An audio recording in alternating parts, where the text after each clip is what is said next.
അല്ലെങ്കിൽ ദൈവ സാന്നിധ്യം എല്ലാ ഭാഗത്തുമുണ്ട്.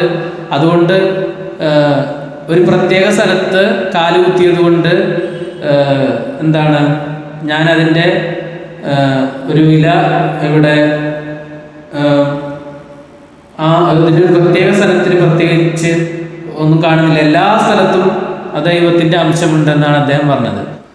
വണ്ടിയുണ്ട്, നമുക്ക് പോകാമെന്ന് പറഞ്ഞാൽ അങ്ങനെ ഒരുമിച്ച് ഞങ്ങൾ പോന്നു. അങ്ങനെയാണ് യാത്ര അവിടെ നിന്ന് തുടർന്ന് പോകുന്നത്. എല്ലാം ഹാപ്പി ആയിരുന്നു.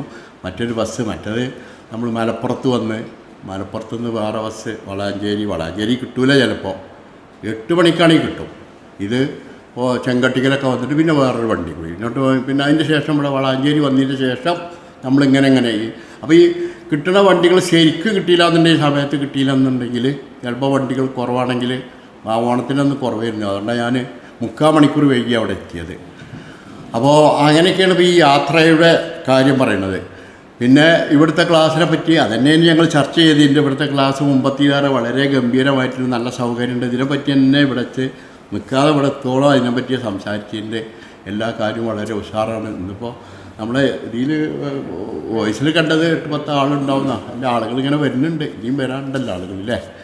അപ്പോൾ സാറ് ആദ്യം പറഞ്ഞിരുന്നത് 1 മണിയായിരുന്നു സമയം. നമ്മൾ 1 മണിക്കുള്ള തയ്യാറെടുപ്പ് കൂടിയാണ് നമ്മൾ. എന്താ അറിയോ, ഇപ്പോൾ ശരിക്കും പറയുകയാണെന്നുണ്ടെങ്കിൽ നമ്മളിപ്പോൾ ഈ ആർട്ട് ഓഫ് പാരൻറ്റിങ്ങിൻ്റെ പുസ്തകം പെരയിൽ കൊണ്ടുപോയി ചെയ്ത് പഠിച്ചും ചെയ്തുകൊണ്ട് പെരയിലെ പണി കുറച്ചെങ്കിലും ചെയ്ത് കൊടുക്കാതെ പോരാൻ പറ്റുന്നില്ല.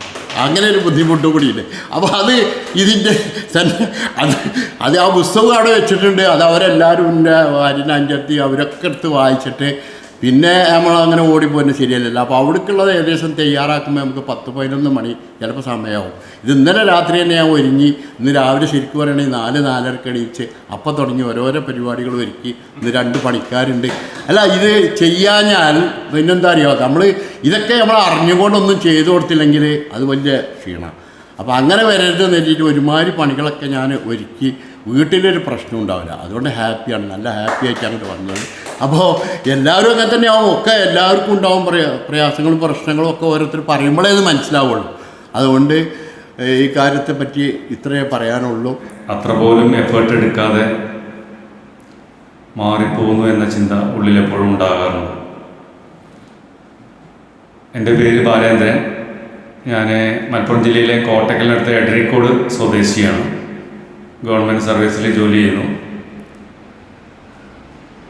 ഇന്നത്തെ യാത്രകളെക്കുറിച്ചാണ് സംസാരിക്കേണ്ടതെന്നാണ് എനിക്ക് തോന്നുന്നത് വരുന്ന വഴി. ഞാൻ ഇന്ന് ഒരു 10 മിനിറ്റ് പോലും സത്യം പറഞ്ഞ ഒരു ഒഴിവ് കിട്ടാത്ത ഒരു തിരക്ക് പിടിച്ച യാത്രയിലായിരുന്നു ഇന്ന് രാവിലെ മുതൽ. കാരണം ഇന്നലെ എനിക്ക് നൈറ്റിൽ ഡ്യൂട്ടി ഉണ്ടായിരുന്നു. കൊണ്ടോട്ടിയാണ് ഡ്യൂട്ടി ഉള്ളത്. ഡ്യൂട്ടി കഴിഞ്ഞ് ഒരു 6 മണിക്ക് ഓഫീസിൽ നിന്നിറങ്ങി നേരെ മകന് IT ക്ലാസ് അവനെ BPM നിന്ന് പിക്ക് ചെയ്ത് സ്കൂളിലാക്കി. അങ്ങനെ ഒരു തിരക്ക് പിടിച്ച യാത്രയുടെ ഇടയിലാണ് ഇവിടെ എത്തിച്ചേർന്നത്.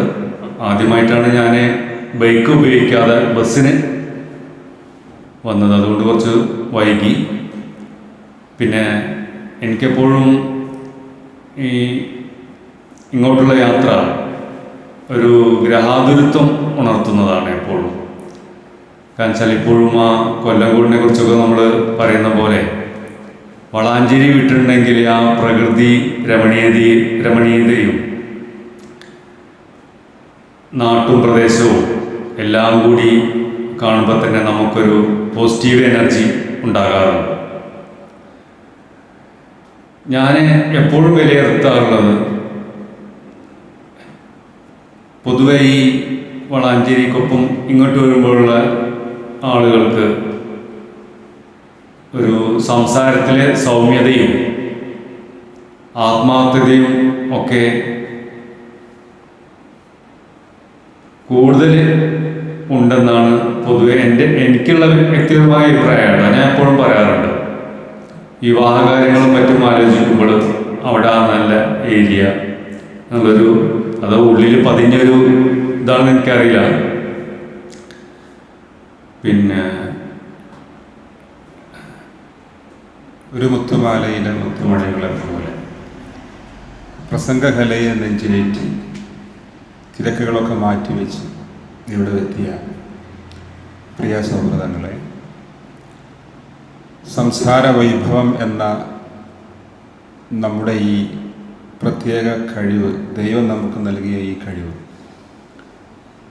അത് പരിപോഷിപ്പിക്കുക, നാലാൾക്ക് മുമ്പിൽ 4 വാക്ക് ആത്മവിശ്വാസത്തോടെ പറയുക, അത് പരിശീലിക്കുക, അതിൻ്റെ ഭാഗമായിട്ടാണ് നമ്മൾ എല്ലാവരും ഇവിടെ എത്തിയത്.